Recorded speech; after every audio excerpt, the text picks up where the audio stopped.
Só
Mesmo aprendendo, cantando e aprendendo, é bom a gente cantar. Meus irmãos, nós estamos caminhando para a reta final da nossa vigília. Nós estamos aí hoje, nessa sexta-feira, 13º dia desse propósito de jejum. O nosso presidente nos desafiou.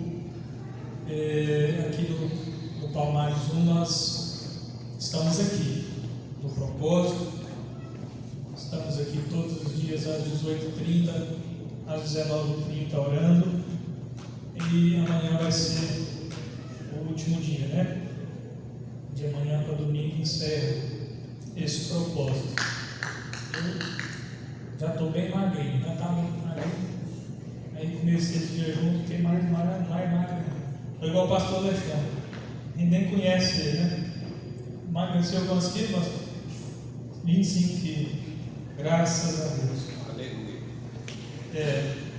Essa reta final aí, né, do jejum, estamos aí enfrentando fome, enfrentando desafios, né, espirituais, mas eu creio que depois que nós superarmos aí o propósito, nós temos aí bênçãos do Senhor para desfrutarmos, né?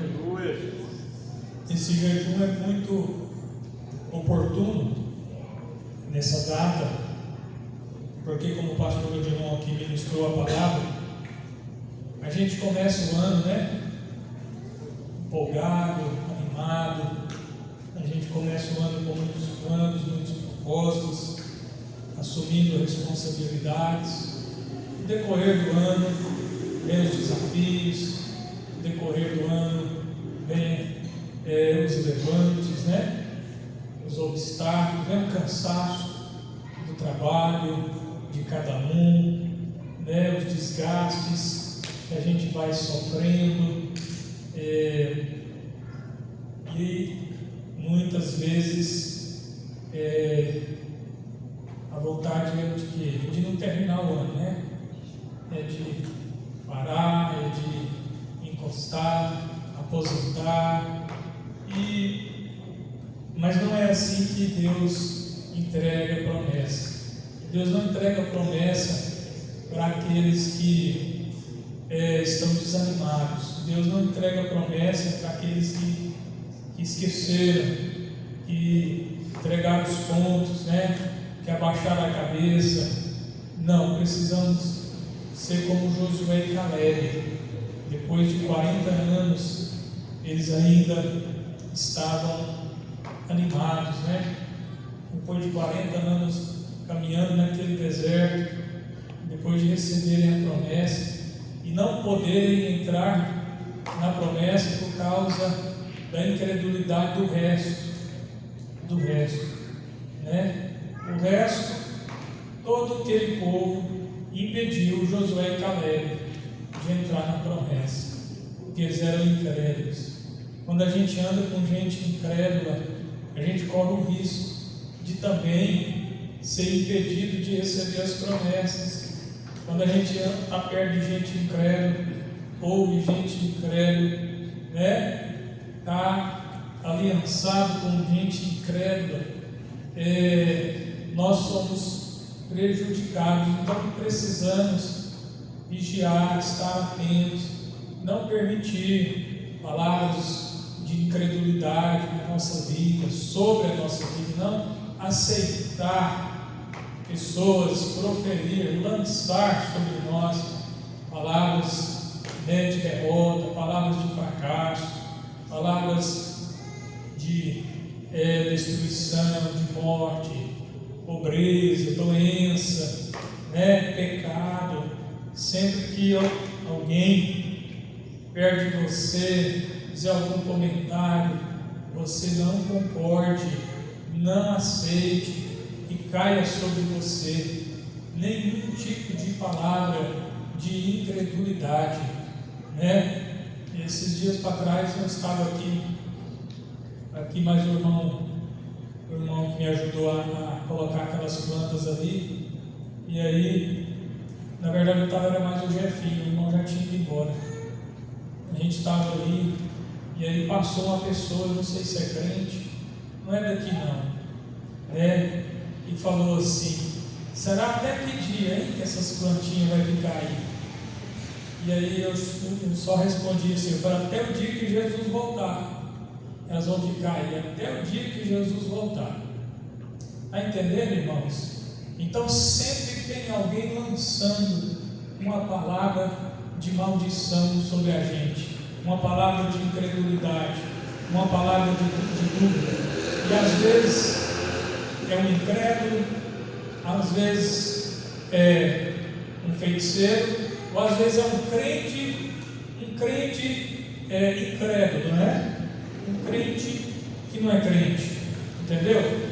Porque crente é quem crê, mas tem muito crente que tem nome de crente, mas não crê. Fala que é crente, mas não crê. As suas palavras são palavras de incredulidade, de dúvida, de derrota, de fracasso. E você não pode aceitar sobre a sua vida, sua família, seu ministério, né? Não aceite, não concorde.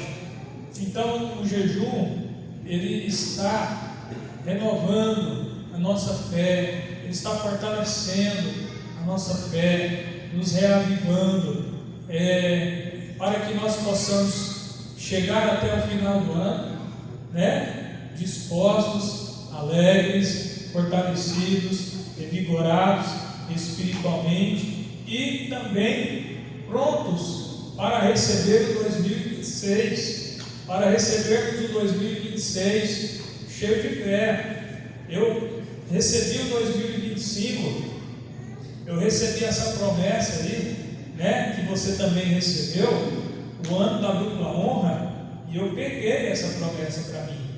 Eu tomei posse dessa promessa para mim. Eu coloquei lá no perfil do meu WhatsApp, uma foto lá, eu tirei minha foto, né? Eu tirei minha foto, que não estava ajudando muita coisa. E aí eu fui, coloquei a logo, né? Dupla honra. Coloquei lá dupla honra. Para quê? Para eu ficar lembrando que eu tenho uma promessa sobre a minha vida para o ano de 2025. Em lugar da vergonha, eu terei dupla honra. Então eu recebi 2025 com fé. Eu estou passando 2025 com fé, na graça de Jesus. Né? É a graça de Jesus que está me deixando de pé, porque eu, pelas minhas próprias pernas, eu já tinha caído, mas a graça de Jesus está me sustentando e trazendo as promessas e trazendo a dupla honra. Glória a Deus. Aleluia. Que você possa nesses dias receber fortalecimento, né? Se você não participou do jejum, eu te aconselho a fazer um jejum, né? Fazer o seu jejum aí, né? Para frente, porque o jejum ele dá para nós essa condição espiritual.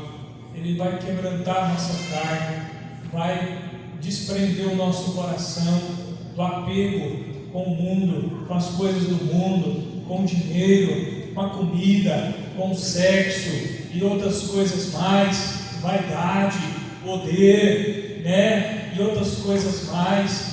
E o jejum ele vai mostrar para nós que essas coisas são coisas superficiais.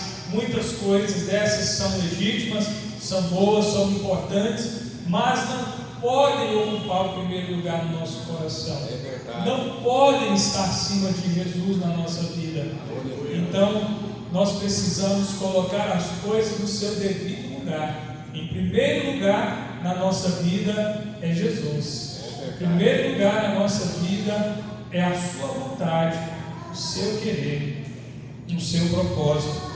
Eu queria rapidamente, né, compartilhar com os irmãos aqui. Vou ver se eu consigo compartilhar aqui em 15 minutos essa palavra, para nós encerrar antes das 11. No começo aqui eu li Mateus 11, 28, 11, 28, e eu quero ler aqui no 29, eu quero tirar aqui só essa frase aqui: aprendei de mim. Aprendei de mim. Jesus diz assim: tomai sobre vós o meu jugo e aprendei de mim. Aprendei de mim. Eu estava aqui ontem orando aqui à tarde, e eu estava aqui na direção do Espírito Santo, aqui em oração. Eu comecei a fazer aqui uma oração feita pelo Espírito Santo. O Espírito Santo é que colocou essa oração na minha boca, né, para mim fazer ela. E aí eu comecei a meditar nessa oração, e eu coloquei ela aqui no papel, e eu falei assim, eu pensei, eu creio que o Espírito Santo está me dando a mensagem da manhã, da vigília, né? Então eu quero aqui compartilhar rapidinho com vocês aqui. O tema dessa mensagem é: o que importa? É uma pergunta. O que importa? O que importa? Às vezes nós estamos preocupados com tantas coisas da nossa vida. Nós estamos vivendo dias aí, as pessoas preocupadas com a esquerda, com a direita, né? As pessoas preocupadas com eleição, com prisão, de A, de B, de C, né? Outras pessoas preocupadas com a economia, com inflação, outras pessoas preocupadas, né? Se Jesus ia voltar antes de ontem, não sei. Eu fiquei sabendo antes de ontem que Jesus ia voltar de ontem para ontem, né? Estava todo mundo sabendo, só eu que não estava. Aí me contaram que Jesus ia voltar. Parece que do dia 22 para 23, um negócio assim. No TikTok todo mundo estava sabendo, mas eu não tenho TikTok, por isso que eu não sabia. E aí então, meus irmãos, é tanta preocupação. É preocupação em ficar mais bonito, é preocupação em ficar mais rico, é preocupação em construir, em comprar, em vender, em viajar, em casar, né? Mas tantas preocupações que acontecem, né? Estão aí nas mentes e nos corações do mundo e de muitos crentes. O que importa? Né, irmão Genivaldo? O que importa, né, irmão Genivaldo? O que importa? O que realmente é importante? Eu queria mostrar para você aqui 8 coisas aqui na vida de Jesus. Olha só. Jesus, ele era pastor de 12. Jesus ele era pastor de 12. Onde ele andava tinha uma multidão que corria atrás dele, irmão divino. Mas ele só tinha 12 membros na igreja dele. Essa aqui tem mais de 100. Essa aqui tem mais de 100, pastor Alexandre. E Jesus tinha 12. E ele estava contente com aqueles 12. Ele estava contente com os 12 que Deus deu para ele. Mesmo sabendo que um depois ia trair ele. Olha só. Hoje em dia uma preocupação tão grande com números. Com números. Eu quero ter 200 crentes, eu quero ter 500, né? Eu quero ter 1000, eu quero ter 10.000. Jesus foi pastor de 12. Ele escolheu 12 para andar com ele aqueles 3 anos. Ele investiu naqueles 12, naqueles 3 anos. E aqueles 12 foi o suficiente. Um foi suficiente para trair ele, para ele cumprir o propósito, né? Sobrou 11. E os 11 depois, né? Só um, o Pedrão, né? No dia do Pentecostes ganhou quase 3.000 almas. Só um. Só um. Dos 12. Então, o que importa? Jesus andava a pé. Jesus andava a pé, né? No dia da morte dele, quando ele entrou em Jerusalém, prestaram um jumento lá para ele entrar. E aquilo foi uma grande honra. Mas ele andava a pé para lá e para cá. Ele caminhava. Tinha uma sandália. Quando ele chegava numa casa, eles tinham que lavar o pé dele. Certa vez ele estava lá na casa do Simão, um homem rico, e a mulher lá lavando os pés de Jesus, enxugando, lavando com as lágrimas, enxugando com o cabelo. A mulher pecadora. E o Simão, que tinha que ter feito o serviço de lavar os pés de Jesus, porque Jesus, ele andava a pé, ele caminhava, e era uma tradição cultural. Quem recebia alguém lavava, tinha um escravo para lavar os pés daquela pessoa. O Simão não honrou Jesus, lavando, colocando alguém para lavar os pés de Jesus, nem ele mesmo, mas veio aquela mulher pecadora. E nós, preocupados, né? Eu mesmo estou numa preocupação, acho que eu já enjoei do meu carro, tem muitos anos que eu estou com ele, e fico orando, pedindo a Deus, né? Me dá um e tal. Mas aí eu estava orando ontem aqui, irmão Genivaldo, Jesus andava a pé. Para mim está bom demais aquilo ali, tá? Então o que importa, irmãos? O que importa? Né? Jesus não tinha templo. Jesus não tinha templo. Não tinha casa de oração. Aonde que ele pregava? Pregava na beira da praia, pregava em cima do monte, pregava no pasto, pregava nas casas, no deserto, né? E assim, o que importa lá? O que acontecia? O que aconteceu é que ele estava pregando. O que importa é o que ele estava pregando. O que importa é o que estava acontecendo com a pregação dele. O que importa é o que as pessoas recebiam quando ele pregava. Isso é que importa. E nós estamos aí, né? Nós colocamos um climatizador aqui, um rico de dinheiro. Agora compramos um piso parcelado, climatizador parcelado, um rico de dinheiro também, né? Mas o que importa? O que importa? O que importa? Aqui dentro desse lugar é o fogo, né, pastor Dilon? É a presença, é a alegria, é a presença do Espírito Santo, né? As vidas sendo edificadas, se rendendo, sendo salvos, e nós preocupando com tantas coisas, né? Jesus, ele não tinha salário fixo. Jesus não tinha salário, né? Lá em Mateus, no capítulo 10, no versículo 8, Jesus fala lá assim: curai enfermos, ressuscitai mortos, purificai leprosos, expelir demônios, de graça recebestes, de graça dastes. Então Jesus, ele não cobrava para fazer os milagres, para libertar as pessoas, né? Ele não tinha. Ele vai dizer aqui no verso 10, né? Que o trabalhador é digno do seu salário, porque ele estava enviando os discípulos. Os discípulos iam ser recebidos nas casas, iam ser sustentados, né? As pessoas que os hospedariam. Aquilo era o salário deles, a comida e a bebida e a hospedagem, que era o salário dos trabalhadores, né? E nós às vezes estamos aí preocupados, né? Correndo, querendo cada vez mais, não é verdade? Sim ou não?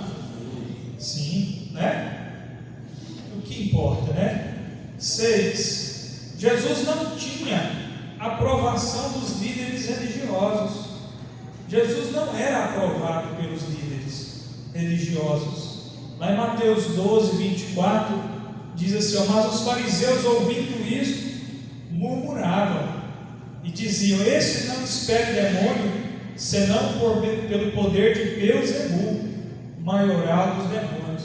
Os líderes religiosos falavam que Jesus era um endemoniado e expulsavam os demônios por um demônio maior. Essa era a honra que os líderes religiosos davam para eles.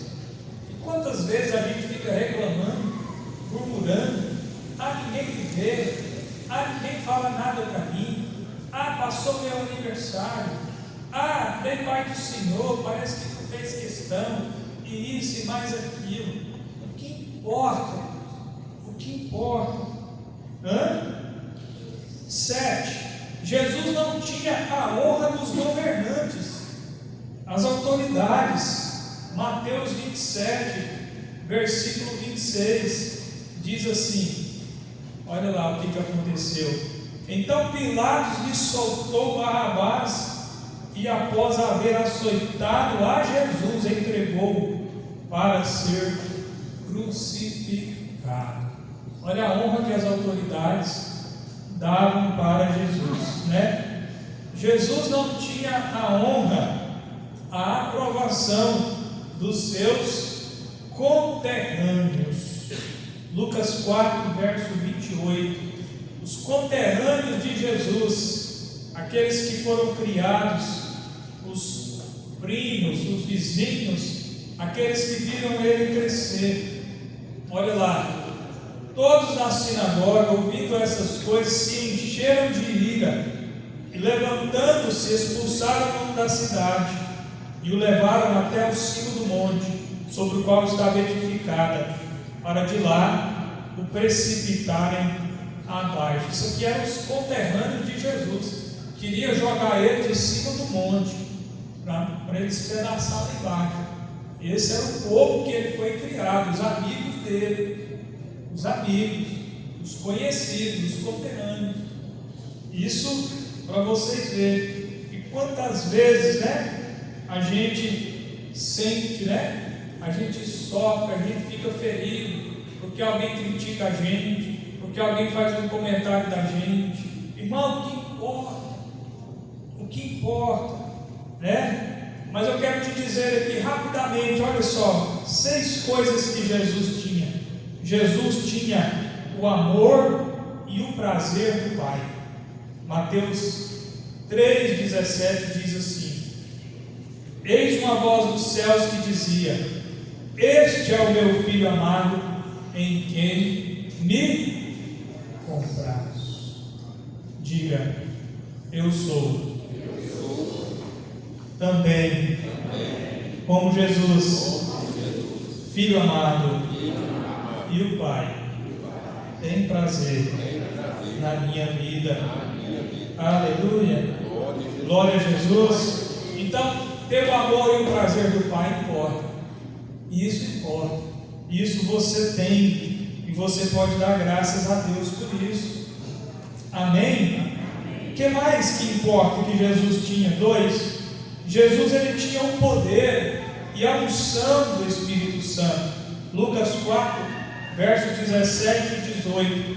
Então lhe deram o livro do profeta Isaías, e abrindo o livro, o achou no lugar onde estava escrito: o Espírito do Senhor está sobre mim, pelo que me ungiu para evangelizar os pobres, enviou-me a proclamar libertação aos cativos e restauração da vista aos cegos, para pôr em liberdade os oprimidos e apregoar o ano aceitável do Senhor. Diga assim: eu tenho o poder e a unção do Espírito Santo. Diga: graças a Deus.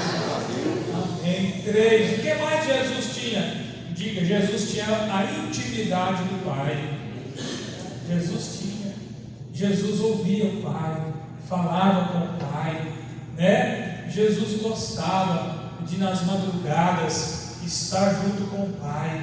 Ele às vezes procurava momentos para ele ficar a sós com o Pai em oração, né? 4. O que mais que Jesus tinha? Ele tinha a autoridade do Pai. Isso também importa. A intimidade do Pai importa, a autoridade do Pai importa. Lucas 8, versículo de número 24. Chegando-se a ele, despertaram-no, dizendo: mestre, mestre, estamos perecendo. Despertando Jesus, repreendeu o vento e a fúria da água, tudo cessou e veio a bonança. Olha só, isso importa. Autoridade sobre o tempo, sobre o clima, sobre as circunstâncias. E isso você também tem. A Bíblia diz lá em Romanos que aqueles que receberam o dom da justiça e a abundância da graça reinarão em vida. Você, meu irmão, se tornou justo por causa do sangue de Jesus, do sacrifício de Jesus. Você recebeu a graça, o poder de Deus na sua vida, e por isso você reina sobre as circunstâncias. Isso importa, diga, isso importa. Amém? Número 5. Jesus tinha sabedoria, revelação e conhecimento. Lucas capítulo 9, versículo 22 diz assim: dizendo: é necessário que o Filho do Homem sofra muitas coisas, seja rejeitado pelos anciãos, pelos principais sacerdotes, pelos escribas, seja morto e no terceiro dia ressuscite. Jesus já sabia tudo o que ia acontecer com ele já sabia como ia ser, todas as situações, as circunstâncias, e ele já falava isso abertamente. Por quê? Porque ele tinha comunhão com o Espírito Santo, ele tinha os dons espirituais na vida dele, o dom da profecia, na palavra da sabedoria, na palavra do conhecimento, discernimento de espírito, variedade de língua, né? Jesus falava todas as línguas, o dom de cura, de milagre, o dom da fé. Jesus tinha todos os dons, e ele, então, isso é o que realmente importa. Às vezes nós temos um diploma, né, que nós conquistamos. Eu estou atrás de um aí, comecei a estudar, fazer uma faculdade de novo, de teologia, mas agora superior, estou atrás de um diploma. Mas o que importa é o quê? O que importa é a sabedoria que vem do alto. A sabedoria que eu adquiro como livro, como ensino, é muito importante, vai me ajudar. Mas se a do alto não vier, se a sabedoria do alto não vier, eu poderei ter um diploma, serei somente uma pessoa com conhecimento, e se eu não for humilde, eu serei um tolo, um arrogante, né? Alguém soberbo, cheio de vanglória, querendo humilhar as pessoas. Então o que importa é como Jesus era, a revelação, a sabedoria e o conhecimento. E para encerrar, 6, Jesus tinha prazer na vontade do Pai. João 4, 34. João 4, 34. O que diz lá?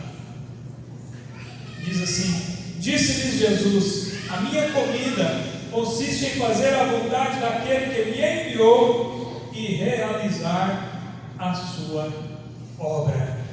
Jesus ele ilustrou aqui, né, prazer, né, como comida. Quando você come, você sente prazer, né? Esse dia a irmã Vanderlei falou do piqui.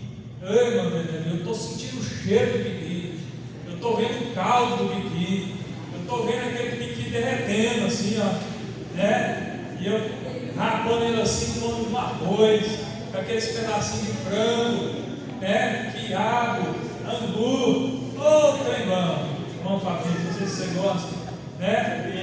Se tiver piqui, vocês lembram do pastor Hélio. Esquece do pastor Hélio não, viu? Cadê a irmã Kelly, irmão Denilson? Vai lá no meio do mar, arrancar piqui. Esquece do pastor Hélio não. Então, quando você come, você sente prazer, né? Aquele espetinho, aquele churrasco, aquela pizza, aquele sanduíche, né, jovem? Aquele bacon, né? Treino gostoso, você sente aquele prazer, né? Jesus ele usou então a comida para dizer que ele tinha prazer na vontade do Pai. A vontade do Pai era o que dava prazer para ele. Então o que importa, irmão? Se nós está de jejum, se nós está comendo, o que importa é o que? É a vontade do Pai. A vontade do Pai é o que realmente importa. Depois que os anos passarem, depois que os céus e a terra passarem, depois que o arrebatamento chegar. O que importa? O que importa? O que vai sobrar de tudo isso? O que vai trazer uma repercussão para a vida eterna na sua vida, na sua história? O que você vai levar para a eternidade? O que você vai levar para o encontro com Cristo? É isso que importa, né? É isso que importa. Então que nessa noite, que nessa vigília, nós possamos meditar. O que importa? O que importa para nós é buscarmos ao Senhor, continuar nessa fé, nessa dedicação, nessa alegria, nessa disposição, nessa entrega, nessa submissão ao Senhor, nessa fidelidade, nessa fé. Amém? Graças a Deus. Eu quero te convidar a te colocar de pé e nós já vamos encerrar a nossa vigília nesta noite. Quero aqui agradecer aqui o obreiro, como é que é o nome do irmão? O obreiro Moacir está aqui representando o pastor Fernando e a congregação ali do Futuro Recanto Sonhado. Dá um sinalzinho aí, Recanto Sonhado.